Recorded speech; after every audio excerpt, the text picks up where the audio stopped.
बिस्मिल्लाहिर्रहमानिर्रहीम। 9th class आज की वीडियो में हम चैप्टर 3 डायनामिक्स के न्यूमेरिकल प्रॉब्लम सॉल्व करेंगे। फर्स्ट प्रॉब्लम है a 10 kg block is placed on a smooth horizontal surface. A horizontal force of 5 newton is applied to the block. Find the acceleration produced in the block, the velocity of block after 5 seconds. इस numerical में क्या कहा गया है कि एक block है जो कि स्मूथ हॉरिजेंटल सरफेस के ऊपर रखा गया है और एक हॉरिजेंटल फोर्स लगाई जाती है 5 न्यूटन के उस ब्लॉक के ऊपर। ये जैसे कि आपको बार नजर आ रही है, अगर हम इसी को स्मूथ सरफेस कंसिडर कर लें तो इसके ऊपर ब्लॉक पड़ा है और इस ब्लॉक के ऊपर हॉरिजेंटली इस डायरेक्शन से फोर्स अप्लाई की जाती है, तो उस ब्लॉक में कितना एक्सेलरेशन प्रोड्यूस होगा और 5 सेकंड के बाद इस ब्लॉक की वेलोसिटी क्या होगी वो कैलकुलेट करनी है। तो डाटा इसका नोट करते हैं। सबसे पहले क्या कहा गया है न्यूमेरिकल में कि 10 kg block is placed. Block का मास गिवन है m equal to 10 kg। A horizontal force of 5 newton is applied on the block. Force apply की गई है 5 न्यूटन की, तो F इक्वल आ जाएगा 5 न्यूटन के। Find the acceleration produced in the block. Acceleration A find करना है और वेलोसिटी कैलकुलेट करनी है जबकि टाइम कितना हो 5 सेकंड्स हो, यानी कि 5 सेकंड्स के बाद उस ब्लॉक की वेलोसिटी क्या होगी। तो इसका हम सोल्यूशन देखते हैं। सबसे पहली चीज, अगर आप इन क्वांटिटीज पे गौर करें, हमें मास, फोर्स, एक्सेलरेशन हमने फाइंड करना है। मास और फोर्स मौजूद हैं तो Newton second law of motion apply करके हम एक्सेलरेशन कैलकुलेट कर सकते हैं। Newton second law of motion क्या है? F equal to M A. यहां से A इक्वल आ जाता है F ओवर M के। F और M की वैल्यूज इसमें पुट कर देंगे, इसको डिवाइड करेंगे तो एक्सेलरेशन आ जाएगा 0.5। ठीक है, और साथ यूनिट क्या आएगा? जो हमने मास, फोर्स और मास की वैल्यू पुट की है वो SI यूनिट में थी, तो जो क्वांटिटी हमारे पास फाइंड हुई है उसका SI यूनिट साथ लिख देंगे, यानी कि एक्सेलरेशन का SI यूनिट मीटर पर सेकंड स्क्वायर होता है, तो हमने यहां पे मीटर पर सेकंड स्क्वायर लिख दिया। इसके बाद डेल्टा V कैलकुलेट करना है, तो डेल्टा V कैलकुलेट करने के लिए एक्सेलरेशन का फार्मूला अप्लाई करेंगे। एक्सेलरेशन इक्वल होता है change in velocity over time के, यानी कि डेल्टा V इक्वल आ जाएगा AT के। T इधर जाकर मल्टीप्लाई होगा तो delta V equal to AT। अब A और T की वैल्यूज पुट कर देंगे। A की वैल्यू अभी हमने कैलकुलेट की और T की वैल्यू हमें दी गई है 5। इसको मल्टीप्लाई करेंगे तो हमारे पास वेलोसिटी आ जाएगी 2.5 मीटर पर सेकेंड। वेलोसिटी का यूनिट मीटर पर सेकेंड होता है, तो इसका मतलब क्या हुआ कि 5 सेकंड्स के बाद जो ब्लॉक की वेलोसिटी है वो 2.5 मीटर पर सेकेंड हो जाएगी। नेक्स्ट हमारे पास न्यूमेरिकल नंबर 3.2 है। The mass of a person is 80 kg। What will be his weight on the earth? What will be his weight on the moon? The value of acceleration due to gravity of moon is 1.6 metre per second square. अब इस numerical में क्या कहा गया है कि एक person है जिसका मास हमें दिया गया है 80 kg। अब उस पर्सन का वेट अर्थ पे कितना होगा और उस पर्सन का वेट मून पे कितना होगा? वेट ग्रेविटेशनल एक्सेलरेशन पे डिपेंड करता है, तो इसलिए जो अर्थ पे ग्रेविटेशनल एक्सेलरेशन है उसकी वैल्यू तो हमें मालूम होती है 9.8 या 10 पुट कर सकते हैं, लेकिन जो एक्सेलरेशन है मून पे उसकी वैल्यू दी गई है 1.6 मीटर पर सेकेंड स्क्वायर। तो हम डाटा नोट करते हैं। Mass of the person is 80 kg, यानी कि मास गिवन है m equal to 80 kg। What will be his weight on the earth? अर्थ पे वेट कितना होगा? वेट WE हम कह देंगे, W वेट और E earth. Weight on earth calculate करना है। What will be his weight on moon? WM calculate करना है। Value of acceleration due to gravity of moon, यानी कि GM की वैल्यू 1.6 मीटर पर सेकेंड स्क्वायर दी गई है। तो इसका हम सोल्यूशन देखते हैं। वेट कैलकुलेट करने के लिए हमारे पास फार्मूला होता है W इक्वल टू mg, तो अर्थ का वेट कैलकुलेट करने के लिए WE इक्वल होगा mge के। अब ये आ जाएगा WE इक्वल टू m हमारे पास 80 है इंटू GE की वैल्यू हमें मालूम होनी चाहिए, ये आपने याद रखना है। ग्रेविटेशनल एक्सेलरेशन ऑन अर्थ, इसकी value 9.8 metre per second square, या आप 10 भी पुट कर सकते हैं, तो यहां पे हमने 10 पुट की है। वेट ऑन अर्थ कितना आ जाएगा? 800। वेट का यूनिट न्यूटन होता है तो 7 न्यूटन लिख दिया। जब भी आप न्यूमेरिकल सॉल्व करें तो जो भी क्वांटिटी फाइंड करें उस क्वांटिटी का SI यूनिट साथ लाजमी लिखा करें। जरूरी नहीं होता वो SI यूनिट ही आए।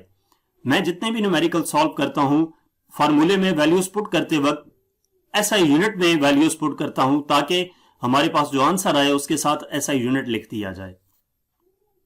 इसके बाद वेट ऑन मून कैलकुलेट करने के लिए WM equal to MGM, WM equal आ जाएगा, M हमारे पास 80 है और GM की वैल्यू हमें दी गई है 1.6, तो इसको मल्टीप्लाई करेंगे, वेट ऑन मून आ जाएगा 128 न्यूटन। इसके बाद नेक्स्ट न्यूमेरिकल नंबर 3.3 है, what force is required to increase the velocity of 800 kg car from 10 metre per second to 30 metre per second in 10 seconds. कि कार है जिसका मैस दिया गया है और वो उस कार की वेलोसिटी 10 मीटर पर सेकेंड से 30 मीटर पर सेकेंड तक इंक्रीज करने में, 10 सेकेंड में इंक्रीज करने में कितनी फोर्स रिक्वायर्ड होगी। यानी कि F हमने कैलकुलेट करना है, what force is required, car का मैस M 800 kg गिवन है, 10 मीटर पर सेकेंड इसको हम इनिशियल वेलोसिटी कह देंगे, VI 10 मीटर पर सेकेंड, और ये जो दूसरी वेलोसिटी गिवन है फाइनल वेलोसिटी इसको क्या देंगे, VF equal to 30 metre per second in 10 seconds, time हमारे पास 10 सेकेंड है।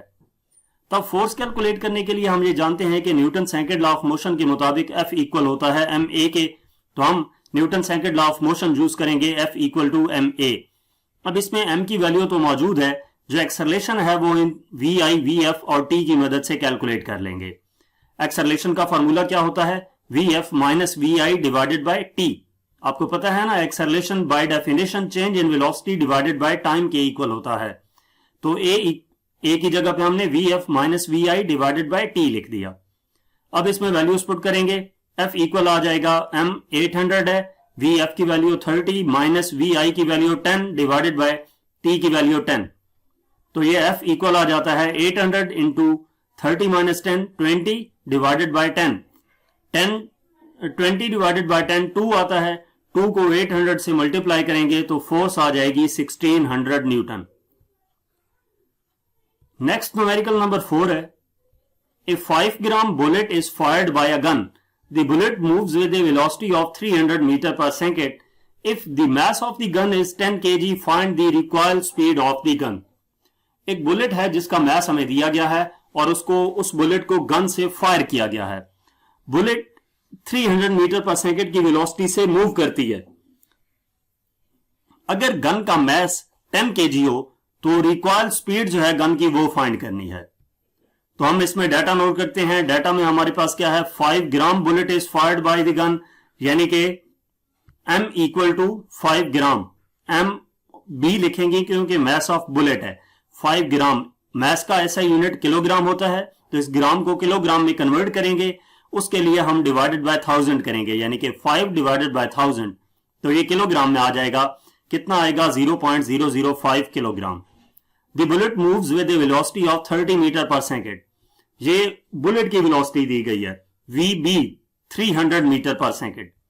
If the mass of the gun is 10 kg, mg, m mass और g फॉर गन, तो mg कितना है, 10 kg दिया गया है। Find the required speed of the gun, यानी कि vg कैलकुलेट करना है।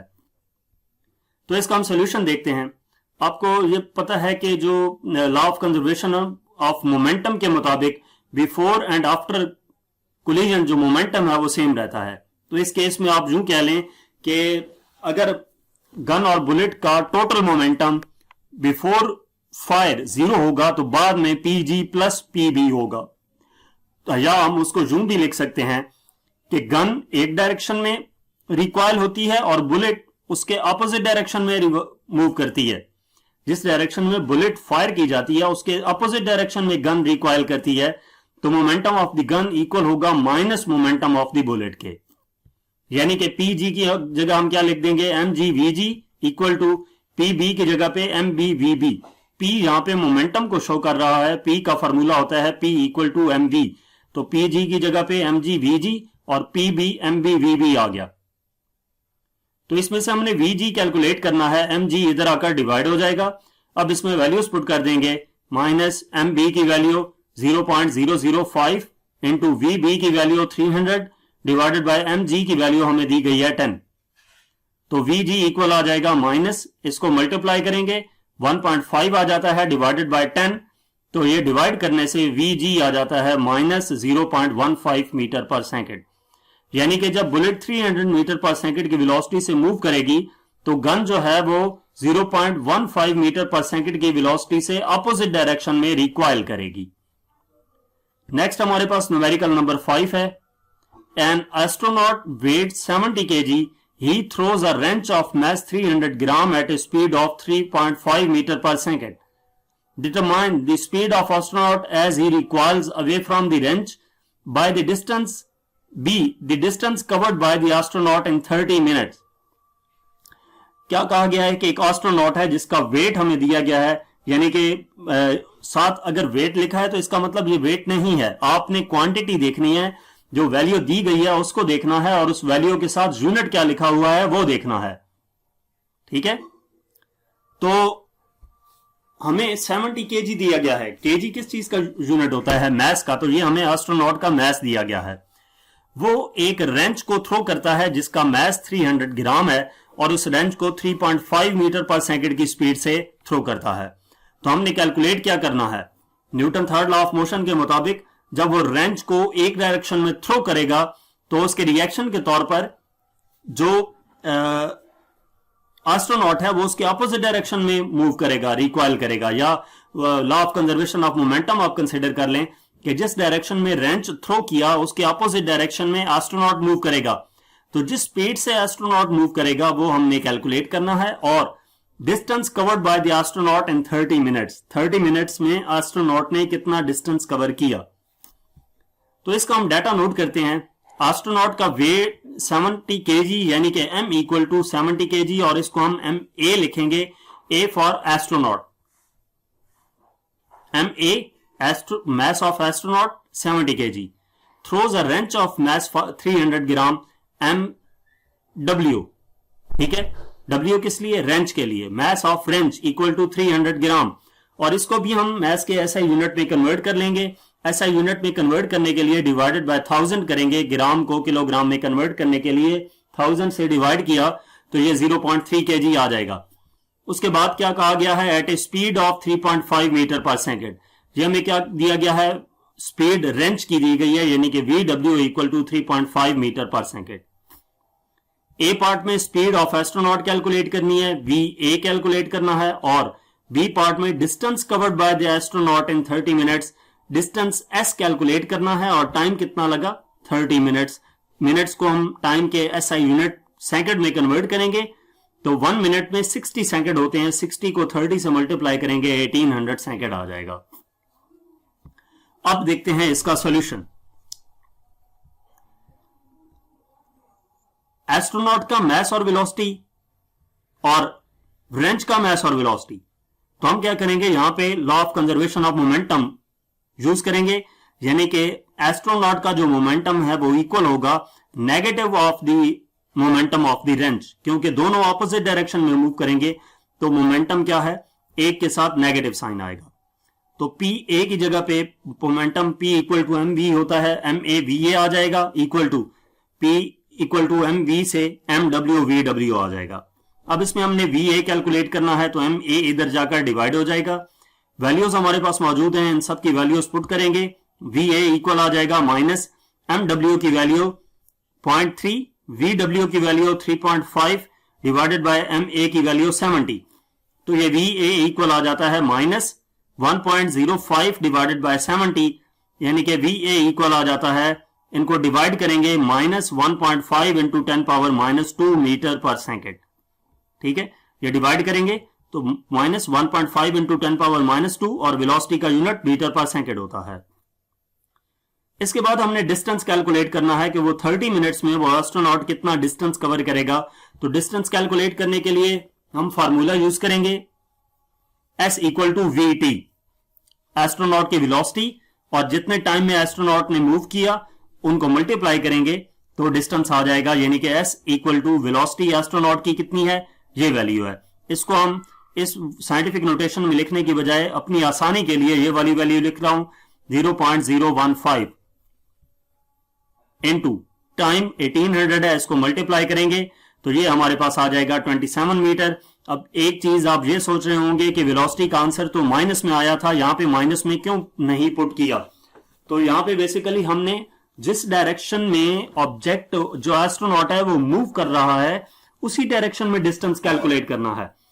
तो जिस पॉइंट से उसने मूव करना शुरू किया और 30 मिनट्स तक मूव किया, उस पॉइंट से लेकर 30 मिनट के बाद जिस पॉइंट पे एस्ट्रोनॉट पहुंच चुका था वहां तक का डिस्टेंस मेजर किया तो वो 27 मीटर है। इसके बाद नेक्स्ट हमारे पास न्यूमेरिकल नंबर 6 है। A 6.5 into 10 power 3 kg bogie of a goods train is moving with the velocity of 0.8 metre per second. एक ट्रेन है और उसकी जो बोगी है उसका मैस दिया गया है और वो बोगी मूव कर रही है 0.8 मीटर पर सेकेंड की वेलोसिटी से।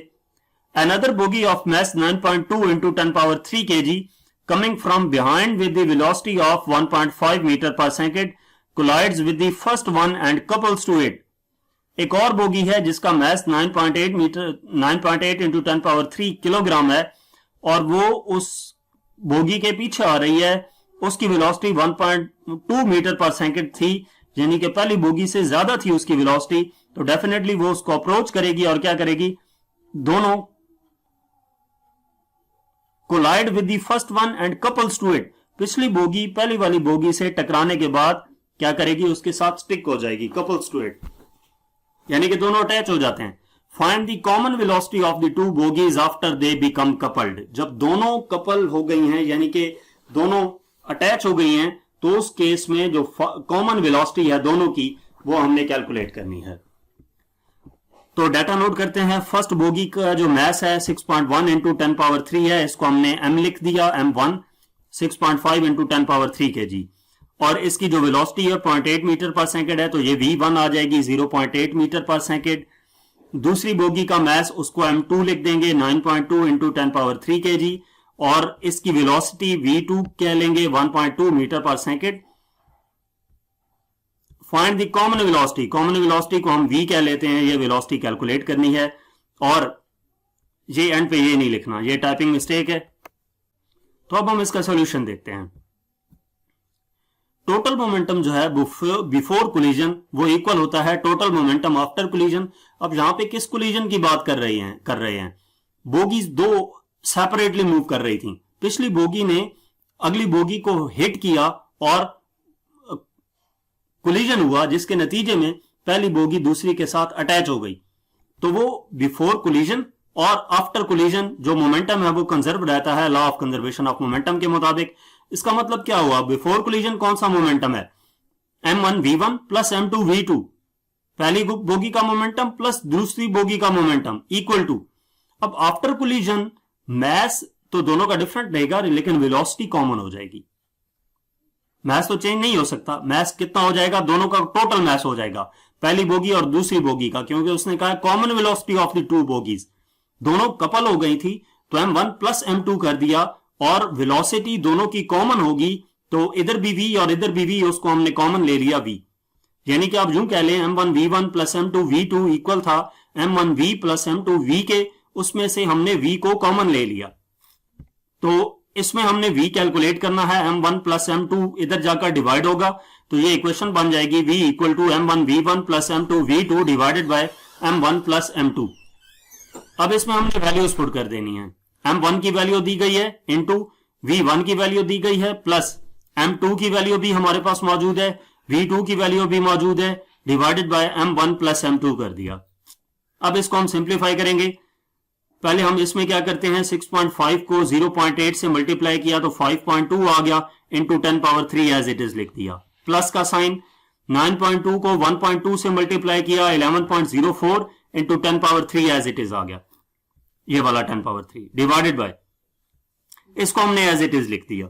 अब ये एक वैल्यू है और ये दूसरी वैल्यू है, इसी तरह ये एक वैल्यू है और ये दूसरी वैल्यू है। अब इन वैल्यूज में 10 पावर 3 ऊपर कॉमन आ जाएगा और 10 पावर 3 नीचे कॉमन आ जाएगा, तो ऊपर क्या रह जाएगा 5.2 प्लस 11.04 इंटू 10 पावर 3 कॉमन ले लिया divided by 6.5 plus 9.2 into 10 power 3 common ले लिया। तो ये v इक्वल आ जाता है, इन दोनों को ऐड करेंगे 16.24 डिवाइडेड बाय 6.5 प्लस 9.2 15.7 हो जाएगा। ये 10 पावर 3 इस 10 पावर 3 से कैंसिल हो गया था। इनको डिवाइड करेंगे तो वेलोसिटी आ जाएगी 1.03 मीटर पर सेकंड, यानी कि ये दोनों बॉगीज जब कॉमन हो जाएंगी तो उसके नतीजे में क्या होगा, इनकी कॉमन वेलोसिटी 1.03 मीटर पर सेकंड हो जाएगी। नेक्स्ट न्यूमेरिकल नंबर 7 है, cyclist weighing 55 kg rides a bicycle of mass 5 kg. He starts from rest and applies a force of 90 Newton for 8 seconds. Then he continues at a constant speed for another 8 seconds. Calculate the total distance traveled by the cyclist. एक cyclist है और उसका वेग जो है वो 55 kg यानी कि साइक्लिस्ट का मैस दिया गया है। वो एक बाइसाइकिल को राइड कर रहा है और उस बाइसाइकिल का मैस दिया गया है। अब वो साइकिल रेस्ट से स्टार्ट करता है, उसके ऊपर फोर्स लगाता है 90 न्यूटन की 8 सेकंड्स के लिए। उसके बाद वो कांस्टेंट स्पीड के साथ मूव करता है 8 सेकंड्स के लिए और फिर टोटल डिस्टेंस हमने उस साइक्लिस्ट का कैलकुलेट करना है। यानी कि इसमें बेसिकली दो सिनेरियोज हैं। एक में उसने 90 न्यूटन की फोर्स लगाई 8 सेकंड्स के लिए और दूसरे सिनेरियो में उसने क्या किया, कांस्टेंट स्पीड के साथ मूव किया 8 सेकंड्स के लिए। तो इन दोनों को कंबाइन करके हमने टोटल डिस्टेंस देखना है। तो सबसे पहले हम क्या करते हैं, मैस लिख लेते हैं। मैस किसकी इक्वल होगा, total mess, mass of the cyclist plus mass of the bicycle. तो मैस ऑफ साइक्लिस्ट MC लिख दिया और mass of bicycle MB। MC plus MB करेंगे 55 प्लस 5, ये इक्वल हो जाएगा 60 kg के। ही स्टार्ट्स फ्रॉम रेस्ट, जब कोई ऑब्जेक्ट रेस्ट से स्टार्ट करता है तो उसकी इनिशियल वेलोसिटी 0 होती है।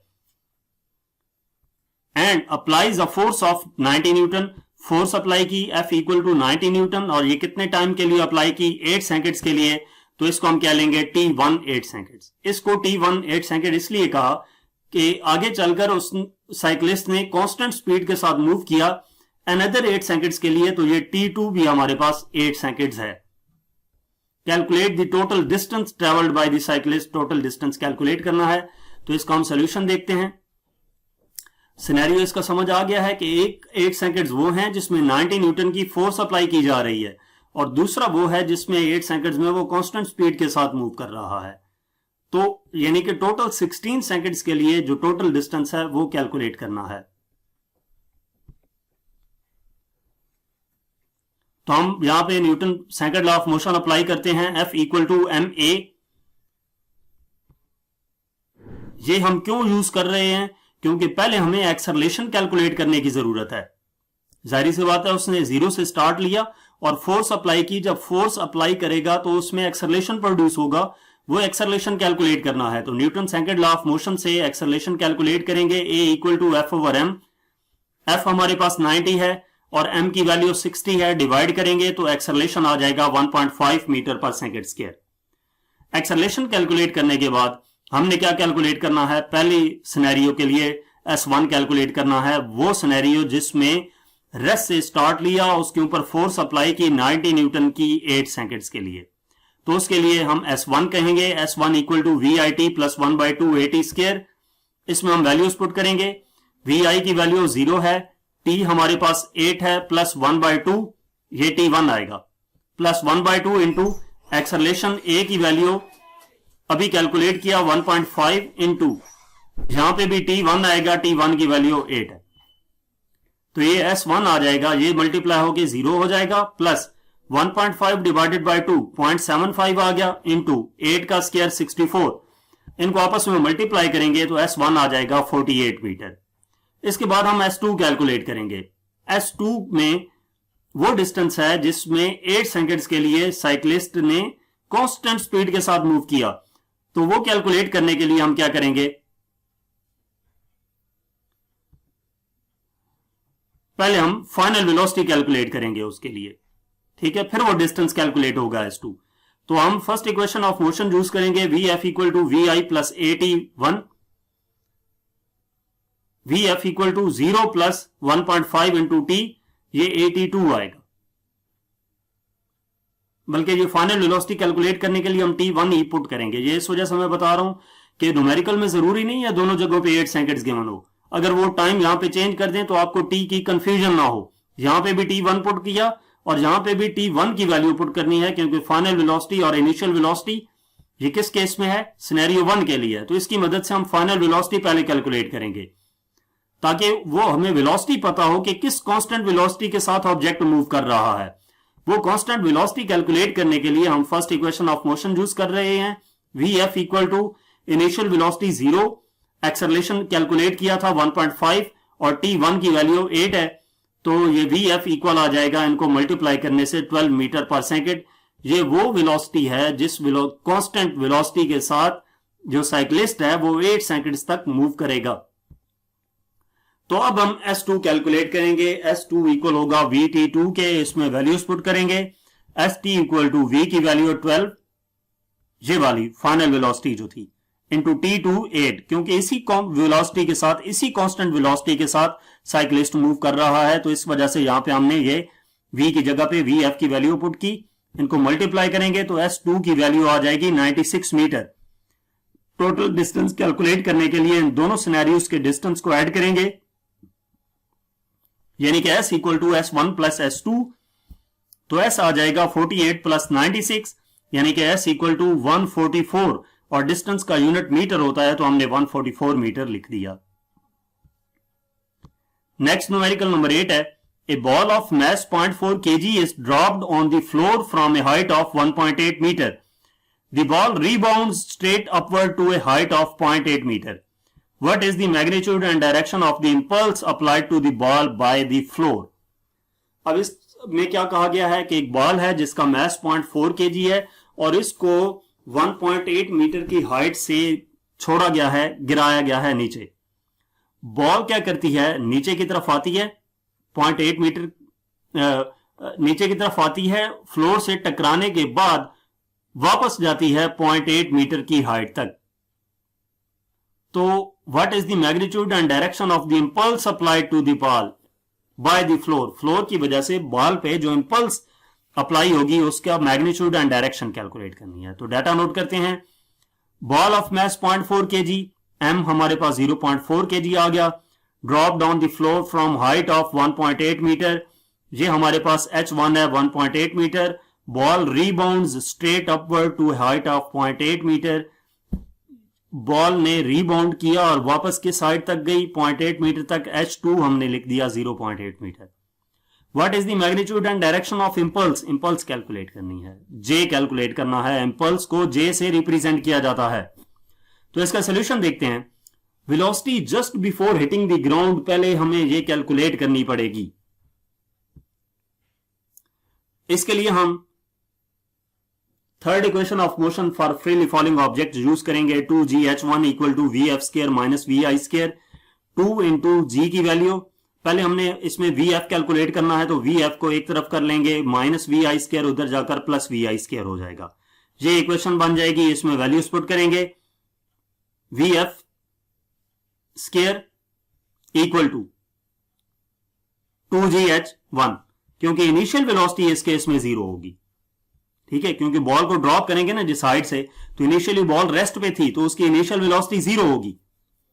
तो इसका मतलब ये हुआ कि v1 इक्वल आ गया अंडर रूट 2gh1 के। इसको vf को v1 कह दिया और इसको एज इट इज लिख दिया, vi 0 हो गई। तो v1 इक्वल आ जाएगा अंडर रूट 2 इंटू g की वैल्यू 9.8, h1 की वैल्यू 1.8। g ग्रेविटेशनल एक्सेलरेशन है, इसकी वैल्यू आपको याद होनी चाहिए। इनको हम मल्टीप्लाई करेंगे, 35.28 आ जाएगा। अंडर रूट लेंगे तो v1 आ जाता है 5.94 मीटर पर सेकेंड डाउनवर्ड, ठीक है। ये कौन सी वेलोसिटी हम कैलकुलेट कर रहे थे? Just before hitting the ground, ball को ऊपर से छोड़ा गया था नीचे की तरफ, तो ग्राउंड को हिट करने से पहले वेलोसिटी क्या होगी बॉल की? डाउनवर्ड होगी। तो इस वजह से जो वेलोसिटी कैलकुलेट की उसके साथ हमने डाउन डायरेक्शन लिख दिया। इसके बाद वेलोसिटी जस्ट आफ्टर रीबाउंडिंग, जब बॉल टकरा के वापस ऊपर की तरफ जाने लगी है तो वो वेलोसिटी कैलकुलेट करेंगे। अब उसके लिए दोबारा हम यही formula 2gh2 equal to vf square minus vi square use करेंगे। अब इस केस में vi हमने कैलकुलेट करनी है, क्योंकि मैक्सिमम हाइट पे पहुंच के फाइनल वेलोसिटी बॉल की 0 हो जाएगी। तो इनिशियल वेलोसिटी वो होगी जो कि जस्ट आफ्टर रिबाउंडिंग है। तो vi स्क्वायर किसकी इक्वल हो जाएगा? इसको इधर ले आएंगे और इसको इधर लेकर जाएंगे, तो vi स्क्वायर इक्वल हो जाएगा vf स्क्वायर माइनस 2gh2। अब vi को v2 कह देंगे, v2 square equal to final velocity 0 हो जाएगी, क्योंकि रिबाउंड करने के बाद जो जो बॉल ऊपर की तरफ जाएगी उसकी वेलोसिटी डिक्रीज होगी और मैक्सिमम हाइट पे पहुंच के बॉल की वेलोसिटी 0 हो जाएगी, तो वो वेलोसिटी VF होगी, उसको 0 कह दिया। अब हम इसमें वैल्यूज पुट करेंगे। V2 इक्वल टू -2GH, ये H2 है, H1 नहीं है, ये टाइपिंग मिस्टेक है, इसको करेक्ट कर लेना है। वैल्यूज पुट करके इसको सिंप्लीफाई किया तो V2 की वैल्यू आ जाती है 3.94 मीटर पर सेकेंड और इसकी डायरेक्शन क्या है, अपवर्ड है। इसके बाद हमने क्या करना है, हमने बेसिकली इंपल्स कैलकुलेट करना था, इंपल्स J। अब J किसकी इक्वल होता है, चेंज इन मोमेंटम के इक्वल होता है। इंपल्स इक्वल होता है चेंज इन मोमेंटम के, यानी कि J इक्वल आ जाएगा m डेल्टा V के। डेल्टा V से मुराद V2 माइनस V1, तो J इक्वल टू m की वैल्यू 0.4 इंटू V2 की वैल्यू 3.94 माइनस V1 की वैल्यू माइनस 5.94। अब यहां पे माइनस क्यों लगाया, क्योंकि एक की डायरेक्शन अपवर्ड थी और दूसरे की डाउनवर्ड। अगर अपवर्ड डायरेक्शन को प्लस लिया है तो डाउनवर्ड डायरेक्शन को माइनस लिया है। जब ब्रैकेट ओपन करेंगे तो 0.4 इंटू 3.94 प्लस 5.94 हो जाएगा। इनको ऐड अप करेंगे 9.88, इसको 0.4 से मल्टीप्लाई करेंगे तो इंपल्स आ जाएगा 3.95 न्यूटन सेकेंड। ठीक है, 3.95 न्यूटन सेकेंड। और इस इंपल्स की डायरेक्शन क्या होगी, अपवर्ड होगी, क्योंकि direction of the impulse applied to the ball by the floor, floor ball के ऊपर इंपल्स अपवर्ड डायरेक्शन में अप्लाई करेगा। इसके बाद नेक्स्ट न्यूमेरिकल नंबर 9 है, two balls of masses 0.2 kg and 0.4 kg are moving towards each other with velocities 20 meter per second and 5 meter per second respectively। दो balls हैं जिनके मैसेज हमें दी गए हैं और वो डिफरेंट वेलोसिटीज के साथ एक दूसरे की तरफ मूव कर रही है, तो वो टकराएंगी। अब कोलिजन होगा तो क्या होगा, वेलोसिटी जो थी 0.2 kg बॉल की वो 6 मीटर पर सेकेंड होती है, तो 0.4 kg बॉल की वेलोसिटी क्या हो जाएगी, वो कैलकुलेट करनी है। तो डाटा हम नोट करते हैं, M1 0.2 kg, M2 0.4 kg। 0.2 kg ball की वेलोसिटी 20 मीटर पर सेकेंड है, तो इसको V1 20 मीटर पर सेकेंड कह देंगे और V2 5 मीटर पर सेकेंड आ जाएगा। After collision the velocity of 0.2 kg ball becomes 6 metre per second. 0.2 kg ball की वेलोसिटी 6 मीटर पर सेकेंड हो जाती है, तो इसको हम U1 कह देंगे और U2 कैलकुलेट करना है हमने। तो इसका सोल्यूशन हम देखते हैं। अब total momentum before collision equal होगा टोटल मोमेंटम आफ्टर कोलिजन के। बिफोर कोलिजन मोमेंटम क्या होगा, m1 v1 plus m2 v2 equal होगा m1 u1 plus m2 u2 के। वैल्यूज पुट कर देंगे, m1 की वैल्यू 0.2 है, v1 की वैल्यू 20, m2 की वैल्यू 0.4 मौजूद है, v2 की वैल्यू हमारे पास -5 है। v2 की वैल्यू को माइनस क्यों लिया, क्योंकि दो ऑपोजिट डायरेक्शन में मूव कर रहे थे। बॉल 1 अगर लेफ्ट साइड पे मूव कर रहा है तो बॉल 2 राइट साइड पे मूव कर रहा है, डायरेक्शन अपोजिट है, इस वजह से नेगेटिव साइन लिया है। अगर आप V2 को माइनस नहीं लेते तो V1 को आपको माइनस लेना पड़ेगा, तो दोनों में से किसी एक को माइनस लेना है, तो वो हमने माइनस लिखा इक्वल टू M1 की वैल्यू 0.2, U1 की वैल्यू 6 है, M2 की वैल्यू 0.4 और U2 हमने कैलकुलेट करना है। इनको मल्टीप्लाई करेंगे 4 हो जाएगा, ये प्लस माइनस माइनस, 0.4 को 5 से मल्टीप्लाई किया 2 आ गया, इक्वल टू 0.2 को 6 से मल्टीप्लाई किया 1.2 प्लस 0.4 U2 आ जाएगा। ये सब्ट्रैक्ट होके 2 इक्वल आ जाएगा 1.2 प्लस 0.4 U2 के। 1.2 इधर जाएगा तो इसमें से माइनस होगा, यानी कि 0.8 आ जाएगा और 0.4 इधर आकर डिवाइड होगा तो U2 की वैल्यू आ जाएगी 2 मीटर पर सेकेंड। वेलोसिटी का यूनिट मीटर पर सेकेंड होता है।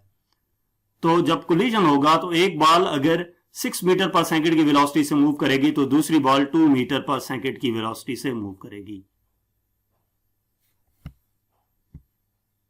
तो यहां तक हमारे पास इस चैप्टर के न्यूमेरिकल प्रॉब्लम्स थे। मजीद किसी भी चैप्टर की एक्सरसाइज का सलूशन देखने के लिए हमारा चैनल विजिट करें। इसके अलावा अगर आप पास्ट पेपर या प्रैक्टिकल बेस्ड असेसमेंट की वीडियोस देखना चाहते हैं तो YouTube पर जमाल फिजिक्स सर्च करें, वहां पे आपको प्रैक्टिकल बेस्ड असेसमेंट की वीडियोस भी मिलेंगी। Thank you.